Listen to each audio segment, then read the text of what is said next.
The Changi Chapel and Museum will reopen its doors to the public next Wednesday after a major makeover that lasted 3 years. Visitors can now experience updated spaces and fresh content.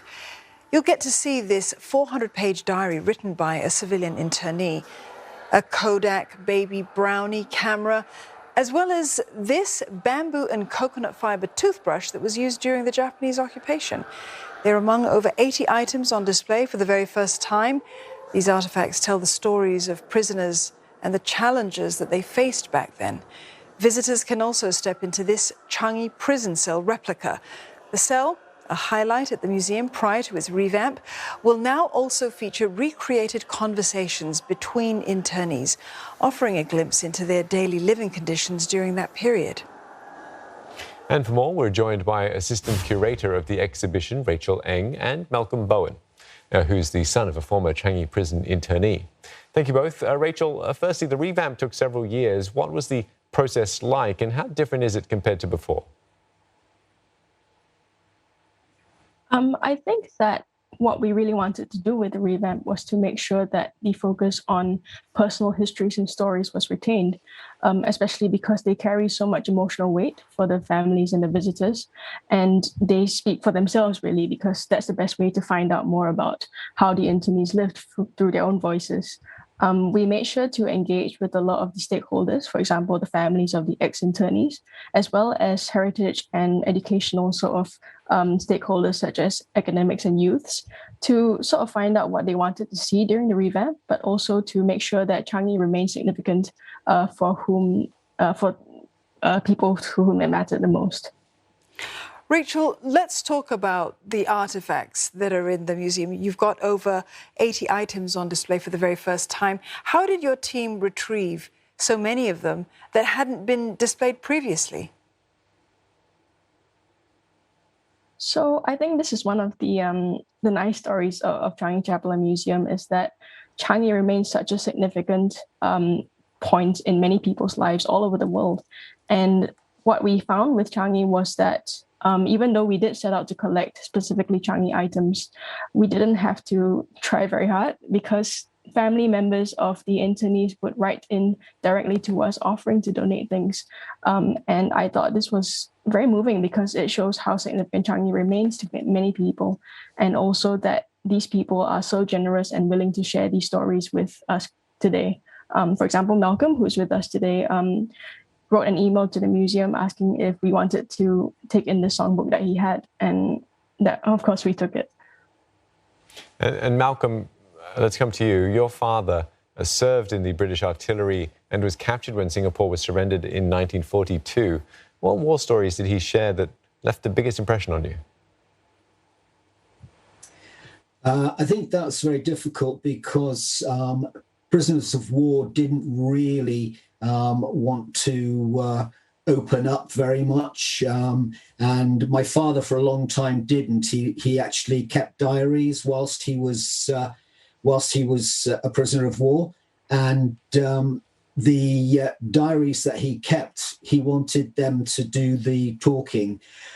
Towards the end of his life, he did open up, and one of the big things that left a lasting impression on me was the fact that the Changi people would come and risk their lives and give them food under the wire, and that, to my mind, was a big thing, because they were held in horrendous conditions. They were down at the port doing manual work. They were doing the laying the foundations of Changi Airport, and he spent a lot of time in hospital because of the rice diet and malaria and things like that. And he was very lucky in some respects, because he didn't actually go up country to the railway, whereas a lot of his friends and battalion comrades did, and of course we know they never came back. So those are the kind of things that he left for me, but he didn't talk too much about his time. And Malcolm, we understand that your family donated a Changi souvenir song album, the one that Rachel mentioned earlier. Can you share with us what's in that album and why does it hold such special meaning for your family? I think for me, I think that, he brought it back from Changi. So it had to be 1942, 1943, because they were the actual Australian concert party could only they were stopped from working in 1943, and the Australian concert party put on these great shows in terrible conditions, but in there they've got motivational songs, and one of the ones is what they were going to do. I think it's out of the army, and things like that. So there was a lot. Yes, Who Cares, Desert Moon. There's so much in there, and we just felt that, again, as a family, it was best served to be back where it started off life, and that's in Changi Museum. And Rachel, just quickly, what do you hope the public will take away from this museum? And also, are you concerned that, with so many things closing over the past few days here in Singapore, that it might happen to you at the museum as well?